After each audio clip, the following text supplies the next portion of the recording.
more than this. There is nothing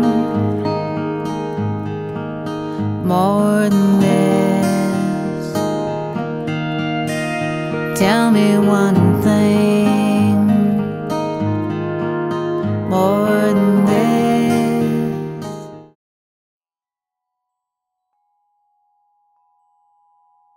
Welcome to Videopoem. I've got a great guest for you tonight, my yoga teacher, Diann. So why don't you tell my viewers a little bit about your practice and teaching and just...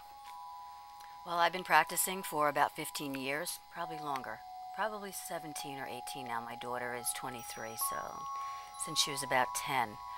And I've been teaching for almost that long. And my basic background is Hatha Yoga and Iyengar Yoga. So the conversation turns out to be about both. I talk about bone structure a lot and how the bones actually affect the length of the muscles, where to reach into the belly of the muscle and how that affects into the joints.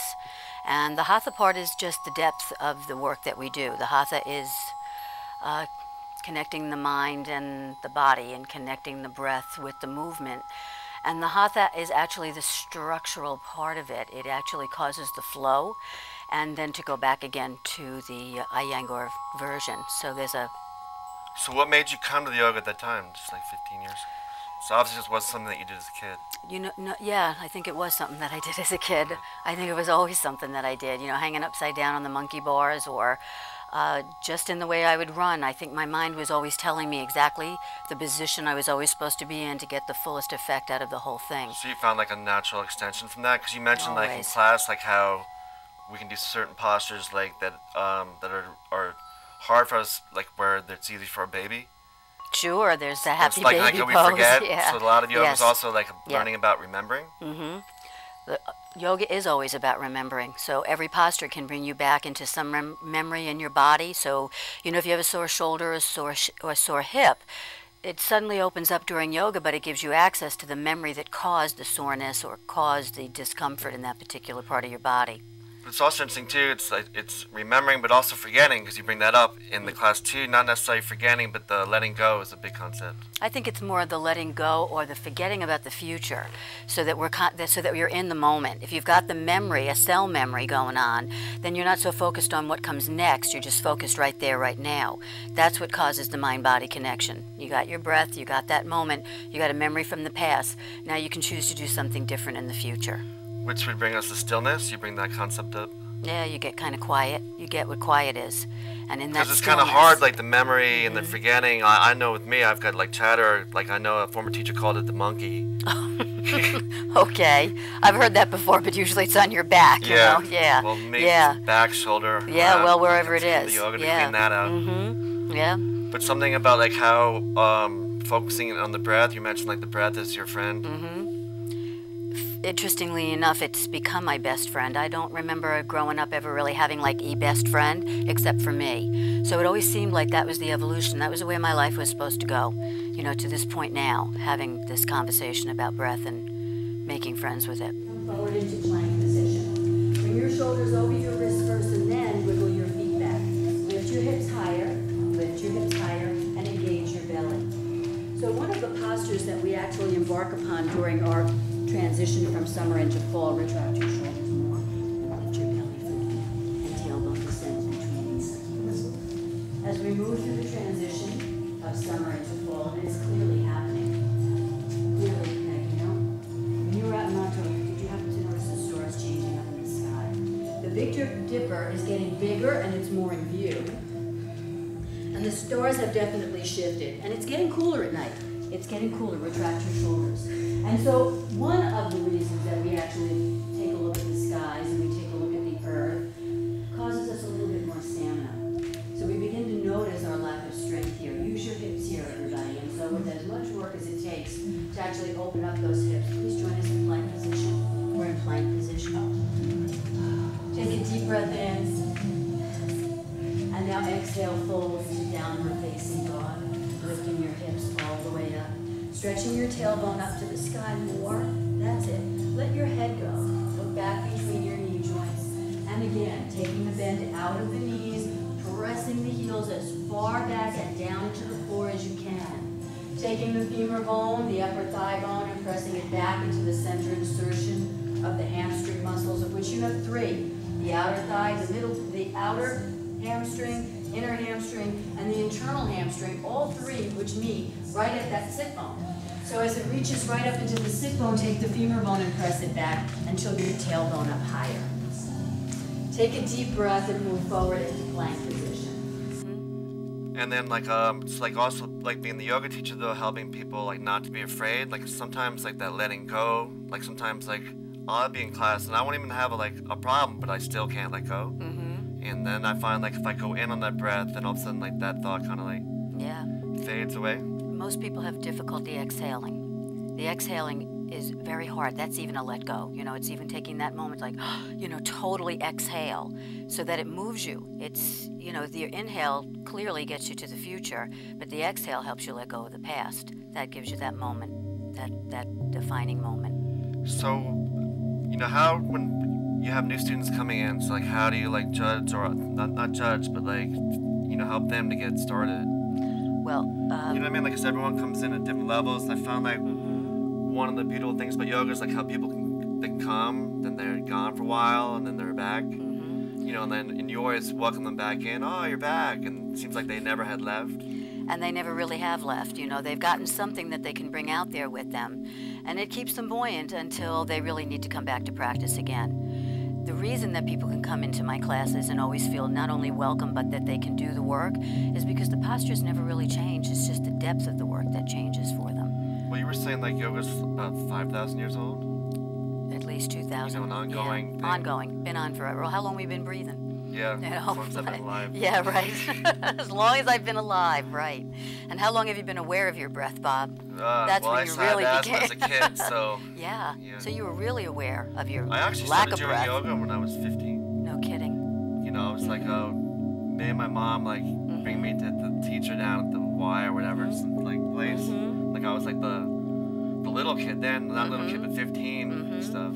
But it was like a weird thing for my mom because it was still like the 70s and yoga. I mean, was not an unknown thing, but it wasn't as prevalent. Like I remember like even like in the 80s and the early 90s, I belonged to a gym. And I've always wanted to get back into yoga, but they didn't offer the classes.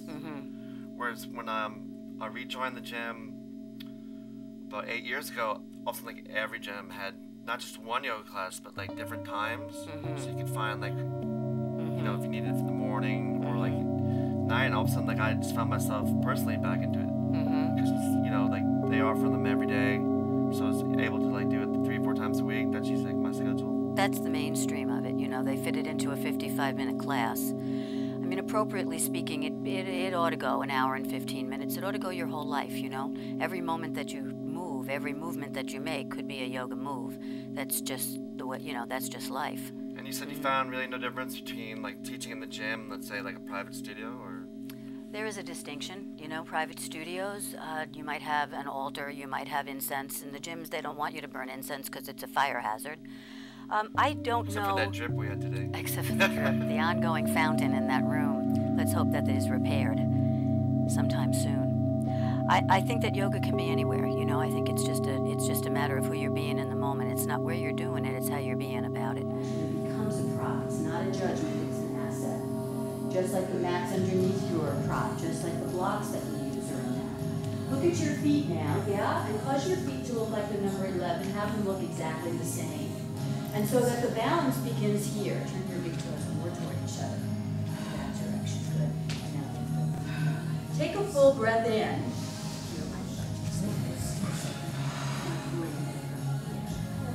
Bring your big toes right around my hips. Yeah, right there. That's it. Squeeze in as hard as you can. Thank you.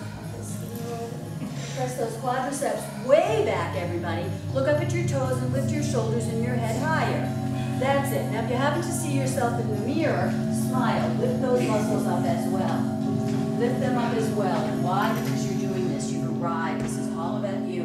Taking care of you. Take a deep breath in. Listen to my voice now. And now take the soles of your feet and sail them forward and lengthen that rectus muscle and pull the belly down. Go just a couple of inches.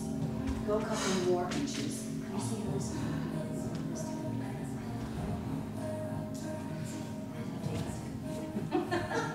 Breath space. Take a deep breath in, lift higher. Exhale, pull the belly down. Inhale, lift higher. Be sure that your feet are looking like the number 11, not little duck. Oh, look at you. Take another breath. Exhale, fully and completely. Inhale and exhale. So do you find that as part of being a teacher, is like helping guide people into that? Like, Sure. I think that is, for lack of a better way to say it, it's the gift that I have, is not only to encourage people to continue to do yoga, but know that they're taking it with them, always taking it with them. now it's also an ongoing thing for you because you have your teacher. Yes, like, I do.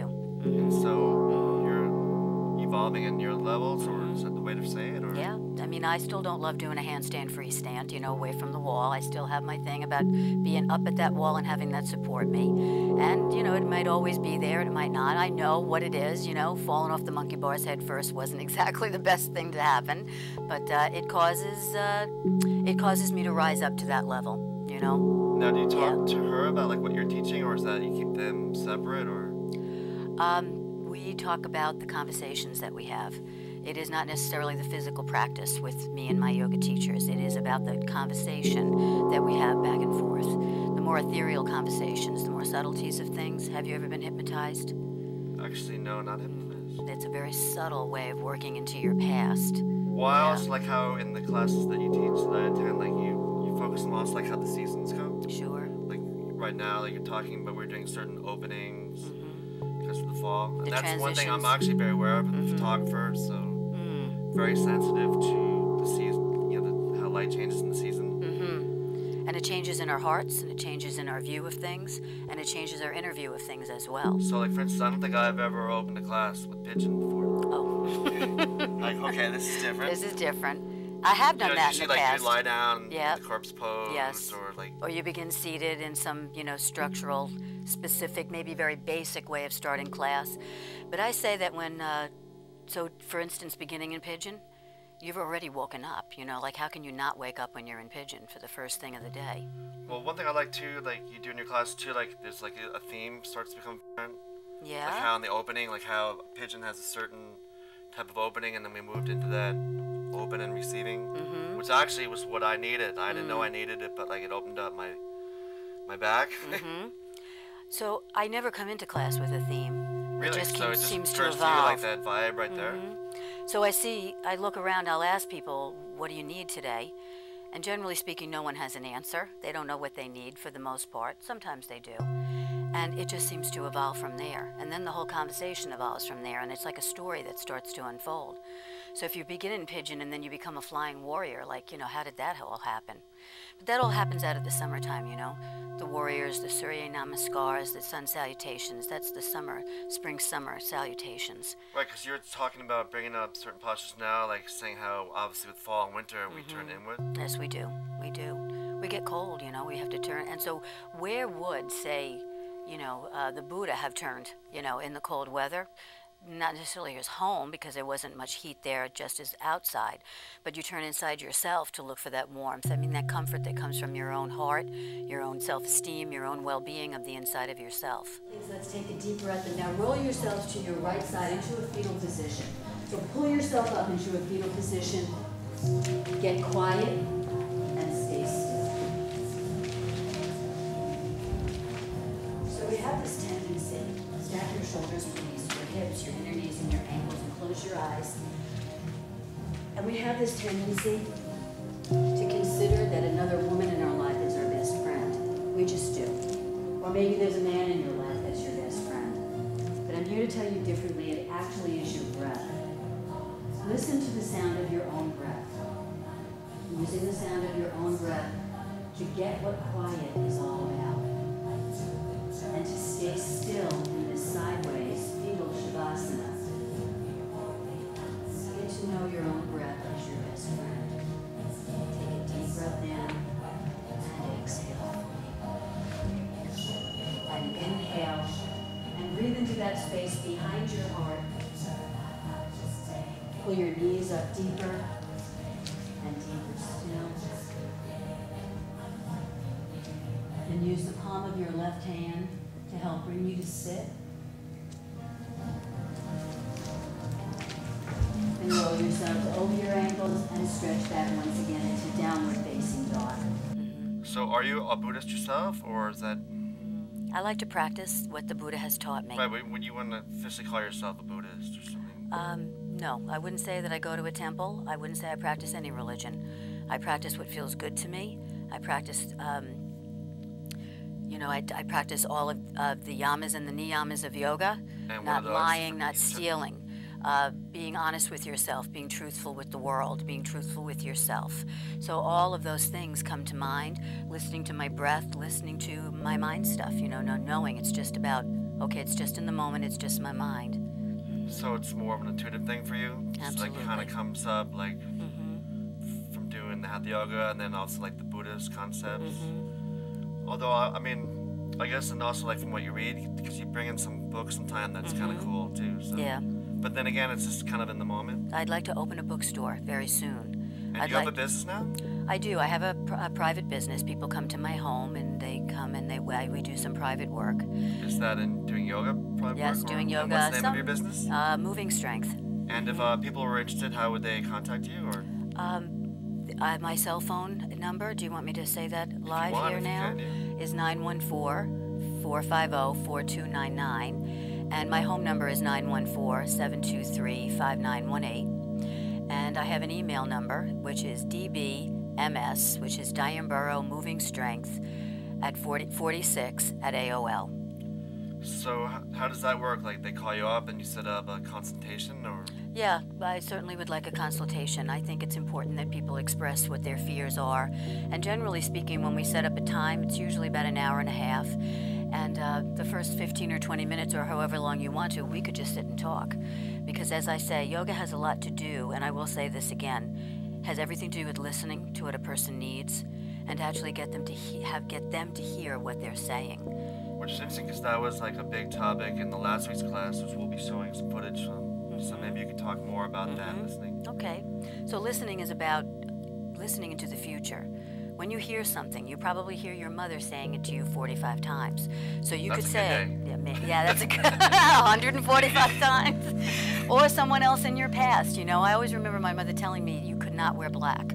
Only women that were in mourning or people that were in mourning could wear black. I love black. I think it's a great color for people. I think it's an absence of color and it gives you actually an ability to shine through.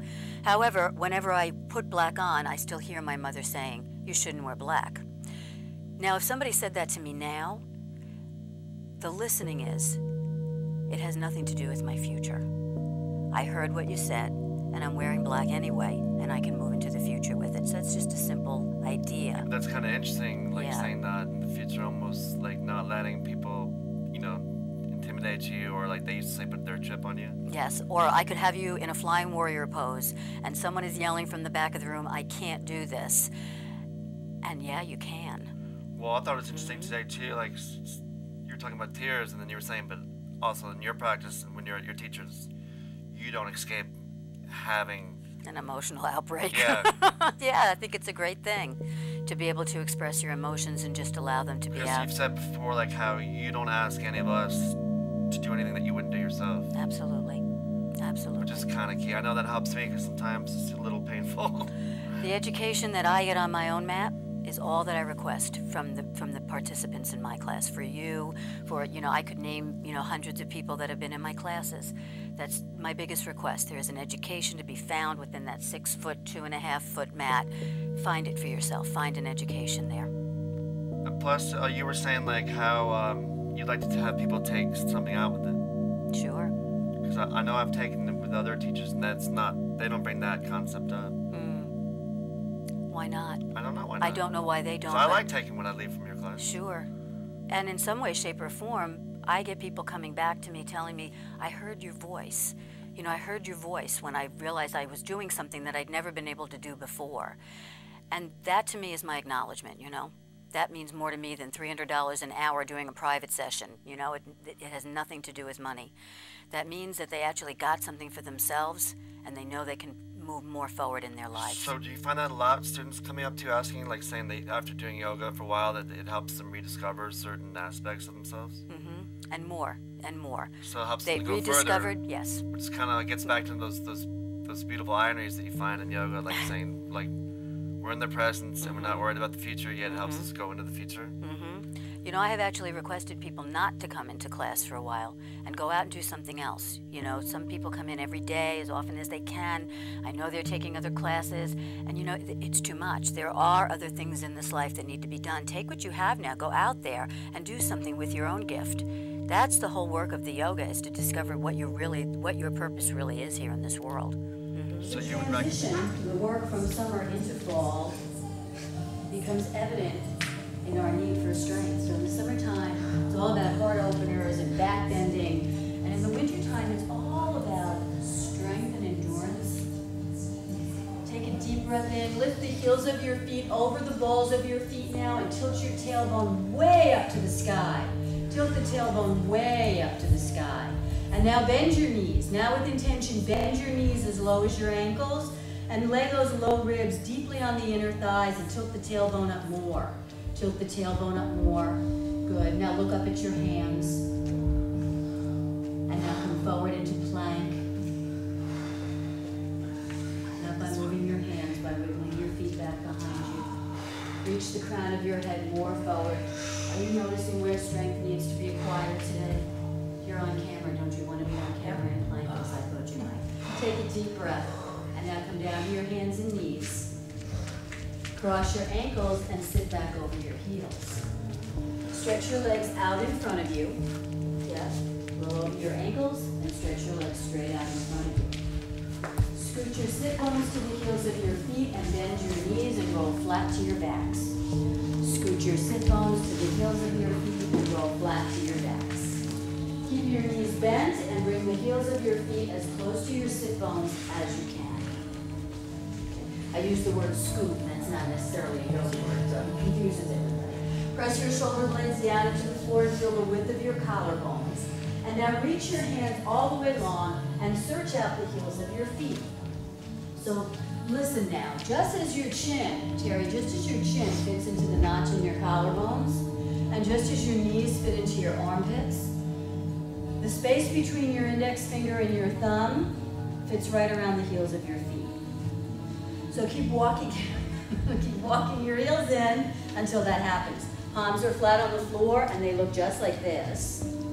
They look just like this. And you got it. Good. Collarbones are wide. Head is straight on out of the spine. Good. And now retract the shoulder blades, reach even further. That's great. Got it. Very nice. Take a deep breath. Press those collarbones deeply down into the floor. Press your triceps down into the floor. Turn your heels out and your toes in. Would recommend it for people for that. Say, like, my viewers, if someone hasn't done yoga, what would you say if they ask you, well, why should I do yoga? What am I going to get out of it? I think you're going to get a life. You know, and I don't mean that in a facetious way. You're going to get a life, a full life. A life that's full of your breath and full of your own intuition. Because I know one reason why I keep coming back into the yoga class so steadily is it helps me quiet down. Yes. Like it is, in a way, it does give me that life. And it lets me, I don't know if it gives me a life of a life, but it lets me enjoy my life. And you know, instead of being so frantic, and especially now in the modern age, the cell phone, it's so much noise. I work on the web, so it's always like information. So for me, it's like a real treat to come down to the yoga class. Just that's like, you know, back to that concept of the stillness. So my yelling doesn't get to you in class then? Maybe you don't yell enough. Maybe I don't yell, so I don't wear my microphone then again, anymore. I make sure I don't do anything like... Yeah. No, I do. I get that. And I so appreciate it when people tell me what they got at the end of class. What did they get? Not like what did I give them? Did I give them access to something? That's all that I need to hear. So when I ask at the beginning of class, does anybody need anything? And there is an answer. There's something inside of me that just lights up and I can zero in on it. And that's the beginning, you know, like the 0 and then the 1 and the 2 and then we just keep progressing, you know. And that's when you find your ideas for the class coming from there? Absolutely. So All comes from that. And do you ever have like a stage fright, like come in like when like, I don't have any idea for class? I always have that. I always walk in like with butterflies and say, so what will we do today? And when I get no answer, then I look, you know, then I look and I see. So no one really wants to, maybe people are shy or embarrassed or whatever their emotion is at that moment. So we get right to the vulnerableness of it all and just be vulnerable.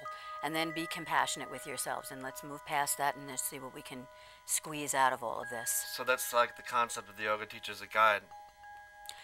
I have always assumed that, like the messenger and the guide. I've assumed that people along on their responsibility. path?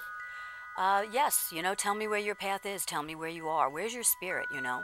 I always say that your spirit lies in the soles of your feet. Where do you stand on that? So the minute that you start to feel this, the minute your fingers start to touch and feel the heels of your feet,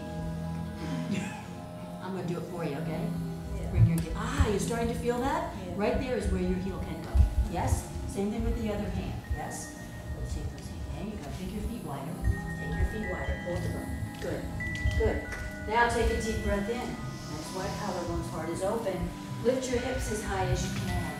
Looks good, Peg. Turn your toes in more toward each other. More on your right foot. More on the right foot. Good. Turn the heel out a little bit on the right foot. Okay, good. Now lift your hips as high as you can. Reach for your heels, honey, and your feet are touching, and they should be way out here under your knees. Good. Yeah. Now walk your feet back. Good. And now stretch your arms forward. You're almost there. Lift the chest higher. Take a deep breath and go higher. Lift your hips even higher than that. You really look your and it's so fascinating to me. You cannot take the bend out of your knees, but you can go past this amazing angle underneath your knee joints. It's just amazing. Push your knees more forward. Yes?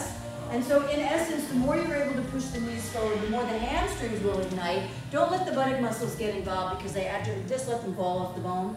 The minute they get involved, the low back starts to get involved, and then you're crushing the low back. So we're going to draw the knees more toward each other. That's it. Let these muscles relax. Use the hamstrings to keep you lifted by pressing the knees more forward. Push the knees more forward. And quite frankly, the more that you actually get that bend in the knee, the healthier the knee joint will be. Appropriately so. So let's lift the hips higher. Inhale. Press those collarbones nice and wide. You can lengthen your arms and turn your heels out slightly. There you go. Now lift your hips high. Look at that. Now press and push through and get those triceps down into the floor. Lovely, everybody. So this is a bridge, yeah? Yeah, I find it interesting to say that because like they said that in the Quran. More than this, there is nothing more than this. Tell me one